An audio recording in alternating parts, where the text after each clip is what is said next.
Good morning YouTube, it's Rob from Western Riders. Exciting day today, well, for me and for the guy behind me. So my bike needs a 6,000 mile service, so we're going up to BMW and they've given us a loaner. Don't know what that is yet, we'll find out when we get there. And Paul, the young man behind me, is going up to test ride a GSA because he's looking at swapping his RT in, so we're both going to go and have a little play on BMWs.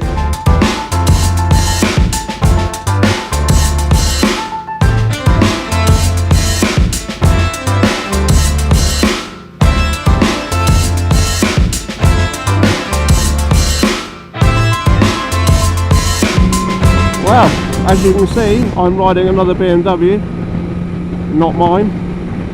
It's a BMW S1000XR. Just been loaned to me by Dick Lovett's in Bristol as my bike's in for a service, so they've been kindly offered to give me this for the day, and we've just hacked it down the motorway because this young man coming past me is testing the mighty GSA, and we've got to hack down so his missus can sit on the back of it to see if she likes it or not. But so far the XR on the motorway is brilliant. Got it in dynamic mode. We've done motorway speeds, realistic motorway speeds, since we've been on the motorway. Mirrors are perfect, you can see everything out the back. The wind protection is pretty good actually, I'm getting no bobble effect. Straight over the top of my head, I can't feel it on my head at all. I'm getting a little bit on my shoulders, but nothing spectacular. The seating position is very much like my GS. A little bit more canted forward, and the seat is definitely a bucket. If you have a big bum, mine's mildly big. I think if you had a massive bum, you probably wouldn't fit into the seat.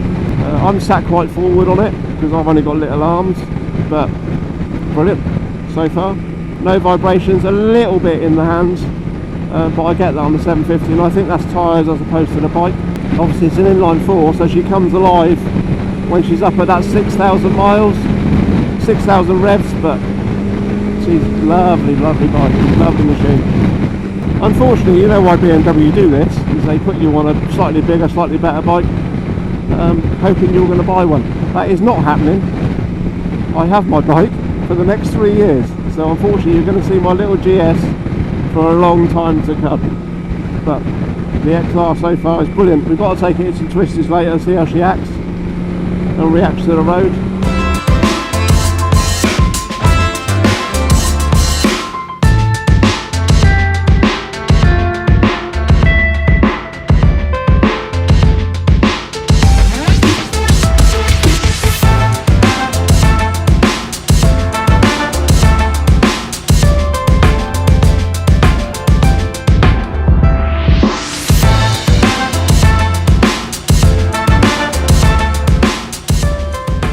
Easy to ride, it's just uncomfortable. What they should have put me on is a 1200 GS or 1250 GS low. I might have been tempted then. Well, here we are with the 2020 S1000XR, which is an inline 4. This bike is the lowest chassis version because I've got no legs, but they've also put the lowered seat on it, which is very uncomfortable. So if you're going to get that, don't go with the low seat. It's like sitting on hardboard. It's got all the gadgets and gizmos you expect from BMW, TFT, cruise control, all the rider modes. So you've got dynamic, rain, road, all the usual spec. It's got the whizzy wheel for your sat nav, which I assume will be the Navman 6 now. She rides lovely, quite vibey through the hands, but set of grip puppies to sort that out. She's fairly quick, different from a twin, which is what I'm used to riding, because you've got to give it slightly more beans to go anywhere, otherwise it feels like it's going to stall. She's got 162 horsepower and she's got 84 newton meters of torque, and she's a lovely bike. I do like this colour, this grey, it's very nice. Whether it'd be good for a pillion or not, I don't know. Also, BMW have woke up and they made the front end symmetrical, so you've got two headlights on. Looks lovely from the front, and to be fair, the bike looks lovely from every angle. Really nice bike. And we've all seen with the luggage on, they look just as good. This bike also has the auto quick shifter and auto blipper, which is silky smooth.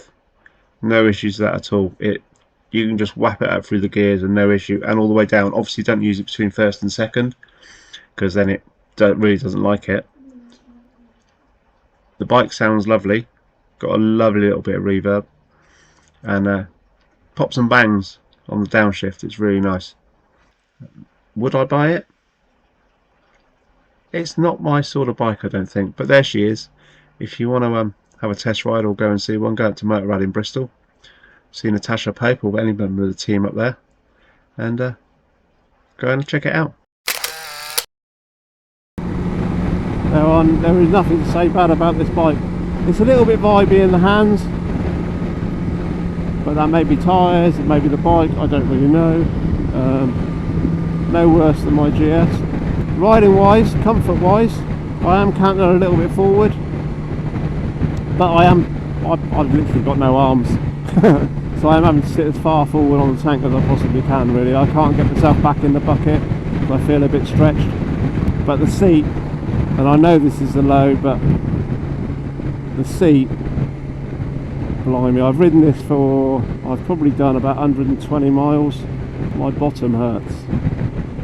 So definitely need to be working out somewhat on the seat. And to be fair, this is a low chassis, I've got plenty of room. I could probably just put a decent seat on it, job done.